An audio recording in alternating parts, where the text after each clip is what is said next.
Amravati शुभदिनी hi tech जनसंपर्क कार्यालयाची दमदार सुरुवात. आमदार रवी राणा यांच्याकडून 50 लक्षवेधी सूचना विधानसभेत. जिल्हा विकासाचा आवाज बुलंद करणार.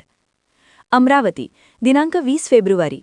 शिवजयंतीच्या पार्श्वभूमीवर शंकरनगर येथे सुरू करण्यात आलेल्या हायटेक जनसंपर्क कार्यालयातून विधानसभा आश्वासन समितीचे अध्यक्ष तथा आमदार रवी राणा यांनी लोकाभिमुख कार्याचा उपक्रमाचा शुभारंभ केला.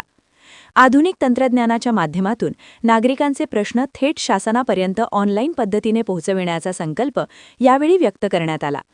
याप्रसंगी आमदार रवी राणा यांनी विविध लोकहिताच्या विषयांचा समावेश असलेल्या 50 लक्षवेधी सूचना अंतिम करून मोहर लावली.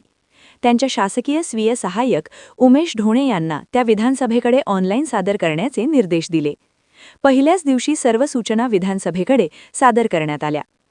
सादर केलेल्या सूचनांमध्ये जिल्ह्यातील आपत्तीग्रस्त कुटुंबांना शासन मदत मंजूर करणे, जिल्हा वार्षिक योजनेस अतिरिक्त 300 कोटी रुपयांचा निधी उपलब्ध करून देणे, कोळी महादेव समाजाच्या जात प्रमाणपत्राचा प्रश्न निकाली काढणे, दर्यापूर नगरपरिषद येथील विकास कामांना गती देणे, आदिवासी वनदावे प्रकरणे मार्गी लावणे, राजापेठ आगारासाठी 30 बसेस उपलब्ध करून देणे, न्यायालयीन आदेशानुसार एसटी कर्मचाऱ्यांना न्याय देणे, तसेच गंभीर आजारग्रस्त कर्मचाऱ्यांसाठी विशेष बदली धोरण लागू करणे आदी मागण्यांचा समावेश आहे.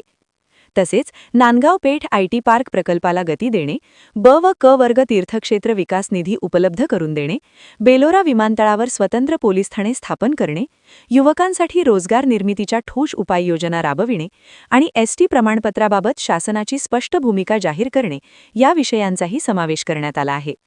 याशिवाय स्थानिक विकासाच्या दृष्टीने जिप व स्टेटमधील आरोग्य कर्मचाऱ्यांच्या मागण्या मंजूर करणे, मनपाच्या नवीन इमारतींना मंजुरी देणे, अमरावती येथील राजकमल चौक पूल ब्रिज दुरुस्ती करणे, शहरात 2 नवीन पोलीस स्टेशन मंजूर करणे, त्यामध्ये बेलोरा विमानतळाचा समावेश, भातकुली येथे न्यायालय इमारत उभारणे, अंजनगाव बारी व भातकुली येथे 100 विद्यार्थ्यांच्या क्षमतेचे वसतिगृह मंजूर करणे, चुरणी येथे नवीन तहसील कार्यालय व कृषी बाजार समिती स्थापन करणे, तसेच पीक पेरणीपासून कापणीपर्यंत सर्व मशागती रोजगार हमी योजनेअंतर्गत समाविष्ट करण्याचा निर्णय घेणे आदी मागण्या मांडण्यात आल्या आहेत.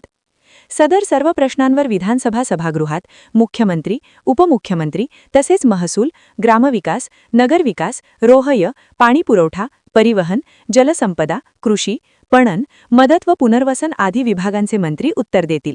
या संबंधाने माननीय विधानसभा अध्यक्ष यांना पत्र लिहून मान्य करण्याची मागणी केली असेही उमेश ढोणे यांनी सांगितले.